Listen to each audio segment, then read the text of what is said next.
ரூபா வந்து ரொம்ப கஷ்டமாக தான் இருக்குது மக்களுக்கு. இப்போ அந்த 1000 வந்துச்சுன்னா நீங்கள் சொல்கிற மாதிரி அன்னைக்கு பண்டிகை அவங்க சப்மிட் பண்ணுறதுக்கு யூஸ்ஃபுல்லாக இருக்கும்.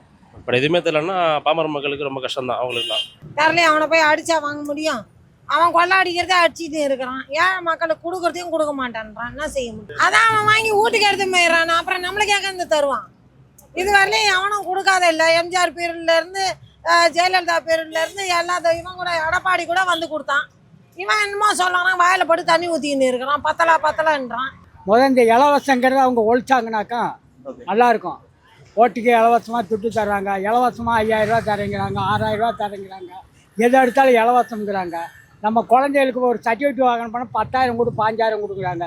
இந்த இலவசங்கிறது, இந்த 1000 ரூபாங்கிறது, இந்த பிரி 1000 ரூபா தர்றது, பிரி பாத்துங்கிறத பூரா அவங்க கம்மி பண்ணாங்கனாக்கா நாடு நல்லாயிருக்கும், மக்கள் நல்லா இருப்பாங்க. எல்லாத்துக்கும் கொடுக்க வேண்டியது இல்லை. அடித்தட்டு இப்போ எல்லாத்துக்கும் பணக்காரர்களுக்கும் கொடுக்குறாங்க, ஏழைகளுக்கு கொடுக்கலாம். பணக்காரர்களை பார்த்து அதுக்கு தவிர கட் பண்ணிவிட்டு இல்லாத ஏழைகளுக்கு கொடுக்கலாம். எல்லாத்துக்கும் கொடுக்குறாங்களே, அது எல்லாத்துக்கும் கொடுக்க முடியுது. அரசு வந்து எல்லாத்துக்கும் கொடுக்கக்கூடாது. அடித்தட்டு ரொம்ப ஏழ்மையானவர்கள் கொடுத்தா போதும். எல்லாத்துக்கும் பணக்காரர்களுக்கும் கொடுக்குறது அவசியமே. அதை கட் பண்ணிவிட்டு எல்லா ஏழைகளுக்கு கொடுக்கட்டும்.